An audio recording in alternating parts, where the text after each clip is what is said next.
உக்கிரமான மாலை வெயில் சற்று தணிந்திருந்த போதும் அந்தி வெயிலின் தாக்கத்தால் அவளுக்கு உடல் வேர்த்து கசகசக்கவே செய்தது. அவள் தினமும் அதிகாலை 5 மணிக்கே எழுந்து வாசல் பெருக்கி குளித்து 7 மணிக்கெல்லாம் சமையலை செய்து முடித்து விடுவாள்.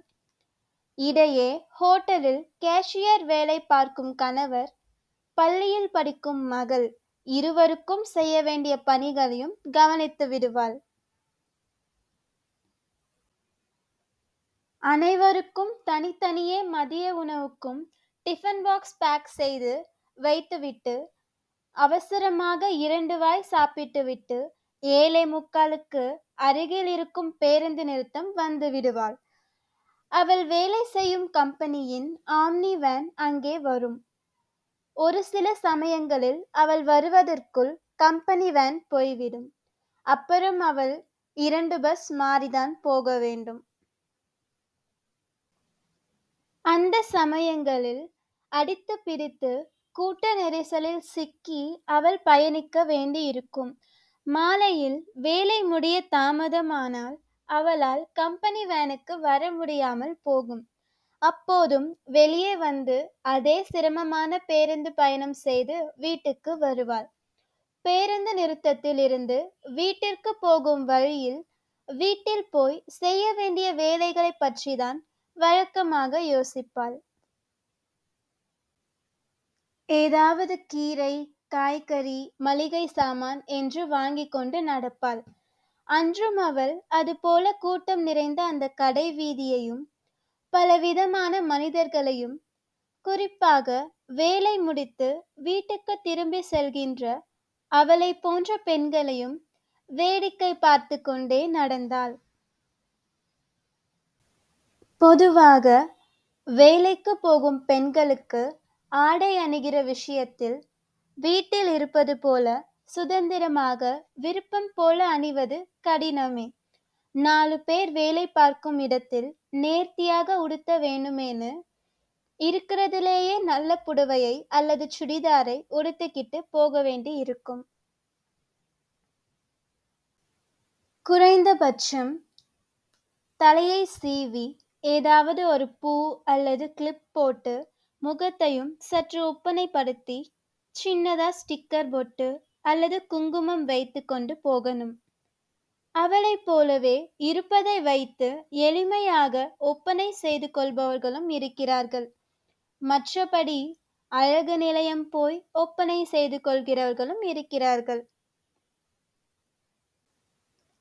இப்படி சிந்தனையோடு அவள் சாலையோரம் நடந்து கொண்டிருந்த போது எதிரே ஒரு தடியன் சைக்கிளில் வேகமாக அவளை மோதுவது போல வந்தான்.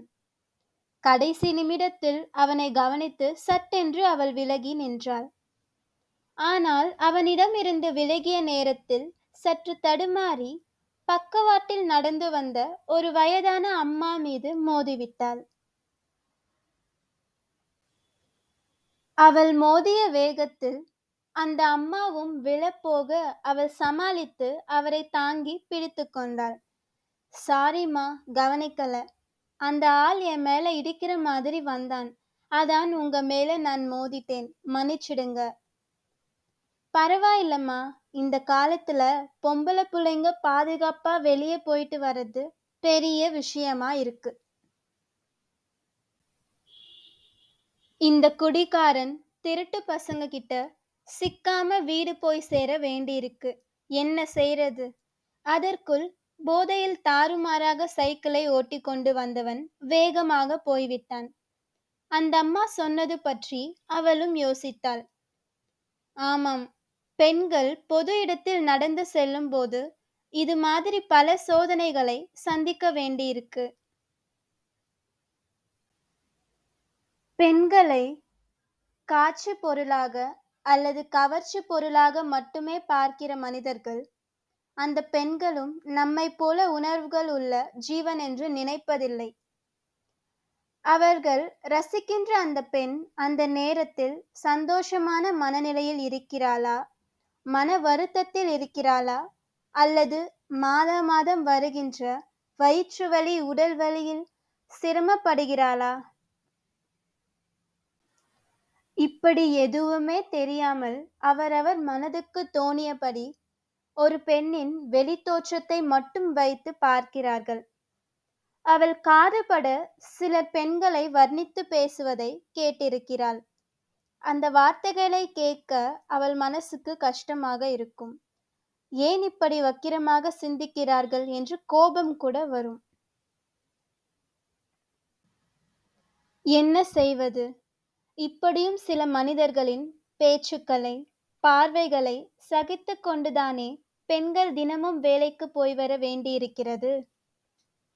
இதை பற்றி பேசி பிரச்சனையை பெரிதாக்கினால் கடைசியில் பாதிக்கப்படுவதும் பெண்களாகத்தான் இருக்கும். அந்த வயதான அம்மாவின் பேச்சும் தோற்றமும் அவளுடைய அம்மா அவளுக்கு சொன்னதை இப்போது ஞாபகப்படுத்தியது. அந்த காவிரி ஆற்றுக்கு பொன்னி நதின்னு ஒரு பேர் இருக்கு. அது குடுகு மலையில் புறப்பட்டு கடலை சேருகிற வரைக்கும் பல காடு, மேடு, பள்ளம், பாறைன்னு எல்லா தடைகளையும் தாண்டிதான் போகணும். சில நேரம் அது அமைதியா போகலாம்னு வளைந்து நெளிந்து போகும். அதே நேரத்தில் கோபமாகிட்டா எதிரே வர தடையை எல்லாம் துவம்சம் பண்ணிட்டு ஆக்ரோஷமாகவும் போகும். அந்த காவிரி ஆறு மாதிரியே நீயும் உன் வாழ்க்கையில எந்த சூழ்நிலையிலும் தைரியமா எல்லா பிரச்சனைகளையும் கடந்து போகணும். அதுக்குத்தான் நான் உனக்கு பொன்னின்னு பேரு வச்சிருக்கேன். அந்த வார்த்தைகள் பொன்னியின் நினைவுக்கு வந்ததும் அவளுடைய சோர்வு எல்லாம் பறந்து போனது. அந்த வயதான அம்மாவிடமிருந்து விடை பெற்றுக்கொண்டு தெம்பாக நடக்கத் தொடங்கினாள் பொன்னி. அவளுடைய பருவ வயதில் பொன்னிக்கு அவள் அம்மா சொன்ன அந்த வார்த்தைகள் எல்லா பெண்களோட வாழ்க்கைக்கும் இன்றும் என்றும் பொருந்தும் இல்லையா? நன்றி.